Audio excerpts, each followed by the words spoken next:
Hey there guys, so I wanted to record this quick video to talk about a pretty common objection that happens with a lot of fitness studios and gyms, which is the idea of bad leads or low quality leads.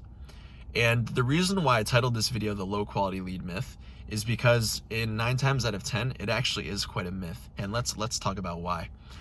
So let's first cover what exactly is a low quality lead. And I would say most people's definitions are a lead that doesn't convert or one that doesn't really answer when you reach out to them, right? And many fitness studios and gym owners face this issue when they first start running advertisements for the first time, or maybe even if they've been doing it for a while.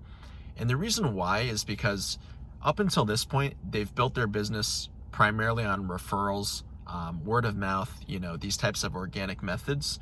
So now when they start spending money to get in front of cold traffic, they find that the process is like way different. And this is actually very true. Organic means of getting people into your gym is going to be a lot different than when you start running ads, because it's going to, if you just think of the basics, if someone is referred to you by their best friend, a lot of those questions that they have are going to be answered ahead of time. So they might want to know about, how are the members there? When's the best time to come in and work out? What's the type of vibe, atmosphere when they come into the gym? What types of different programs are offered? And, it's really hard to answer every single one of those questions in just your campaign alone. So this is what I want you guys to consider, is that when you're struggling to get leads to convert, or let's say answer when you reach out to them, it's not because they're not interested, it's because they still have some questions that just have yet to be answered. And people have priorities in their life. If someone is opting into your ad, and let's say they are on the run, maybe they have to drop one of their kids off at school, maybe they're on the highway, they're driving, they're in the line at the grocery store.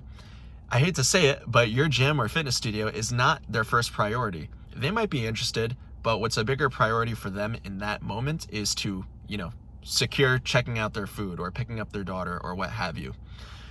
So there's there's two things to combat this. So the one thing that I always recommend people do is to have a very smart marketing campaign, meaning all of these common questions, all of these common objections, and you guys will learn these as you go, but basically these common complaints, so to speak, that you're going to hear from leads, asking you questions or, ultimately cutting off the conversation, you want to start including those in your marketing campaigns and address those in any way possible, in the ad copy, on the landing page, whatever you got to do.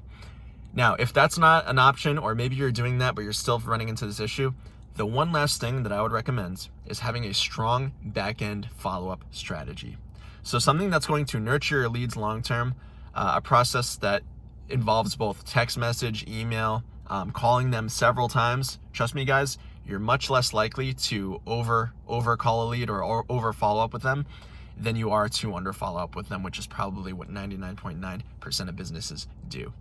So take that with with some thinking, but I promise you guys, if you start implementing these strategies, it's going to make a difference.